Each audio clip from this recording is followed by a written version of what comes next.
They'd travelled hundreds of miles to London, angry and defiant, hoping a show of force would change the government's minds. Some arrived at Hyde Park by coach, bowed but not yet defeated, all with the same strong message: save our pits. Today, the capital witnessed its biggest mass protest since the poll tax riots. Londoners walked side by side with the miners. Support came from all quarters: teachers, civil servants, political groups and firefighters. Kent miners joined the marchers. 3 years ago, they faced redundancy when their pits were closed. We're ex-miners, have been unemployed for 3 years, out of the industry. Heard all the same promises that we've heard in the last 2 days from the government on about revitalising our communities in the South East Kent area.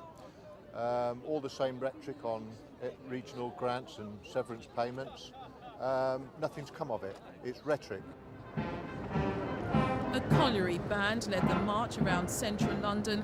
Tens of thousands of miners formed a snake behind them, which went winding through nearby streets. There were so many miners it took 2.5 hours for the last group to set off. Later, there was a rally addressed by MPs and union officials. In a dramatic U-turn, the government has reprieved all but 10 of the pits, but new information suggests 7 new pits are on the hit list. Economists are condemning the closures as irresponsible and short-sighted. If it takes this kind of thing to make the government listen, then we're all behind them, and I just think really good luck to them. I think in Holland there is a lot of sympathy for the miners, because we know that England is rather going downhill. You've got to fight them.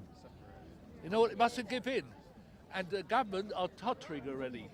Quite clearly, this is everybody's fight. It's not the miners' fight, it's every working class person should be on the street fighting against this present government. It's estimated there are between 50 and 70,000 miners here. Many marched on Parliament, where the crucial pit closure debate is being heard.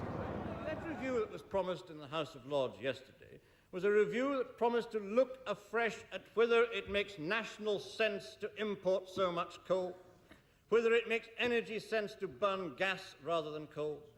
And if that is going to be the real review we get, looking at broad questions of energy strategy, why shut a fifth of Britain's coal industry before we get the answers?